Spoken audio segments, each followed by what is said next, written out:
This is Jordan Bleckert's Module 4 assignment.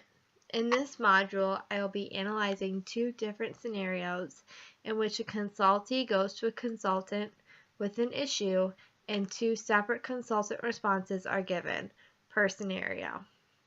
In scenario 1, the consultee states that he or she is feeling overwhelmed. Both consultants address the consultee's emotions.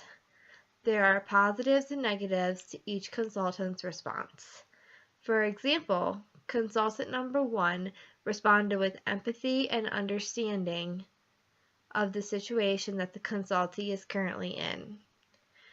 He or she expresses this empathy and understanding in a validating, sympathetic, and soothing manner. The consultant adequately acknowledged the consultee's problem. However, the first consultant's response appeared to lack pragmatism and practicality.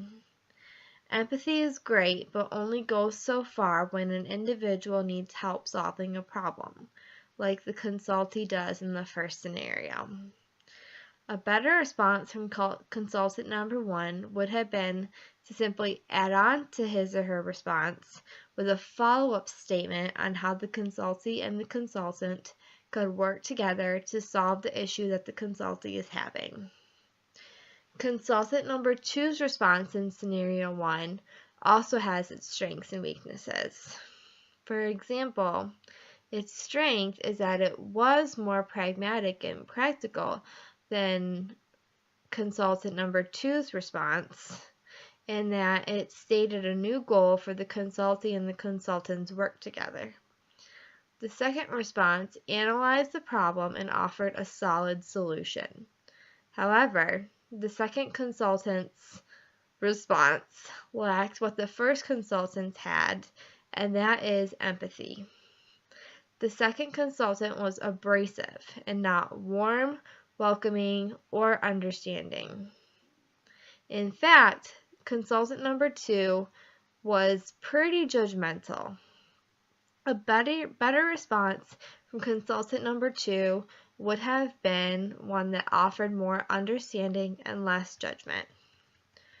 Overall, I think that the first consultant's response was more effective. But like I said, both responses had their strengths and weaknesses. My own response would have been a combination between the first and the second consultant's responses. For example, my response might sound like, "It sounds like you feel a lot of pressure to keep everyone happy, and no one seems to realize how hard it is.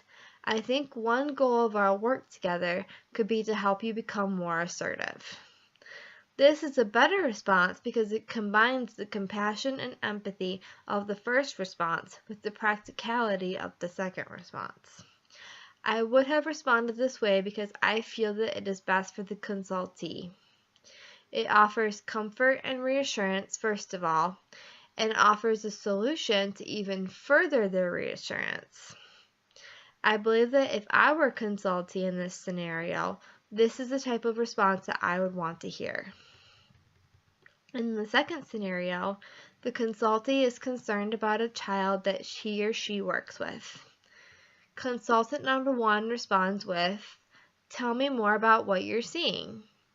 He or she is attempting to gather more information about the scenario. This is productive because it sounds as if the consultant would need more information to make an executive decision, and it shows that the consultant is open to hearing more of what the consultee has to say, thereby validating his or her feelings towards the issue. Consultant number 2 in scenario 2 responds by asking when the next faculty meeting is. Possibly, consultant number 2 is suggesting that the consultee bring up the issue in the next faculty meeting. Or possibly, consultant number 2 is evading the consultee's concerns altogether and changing the subject.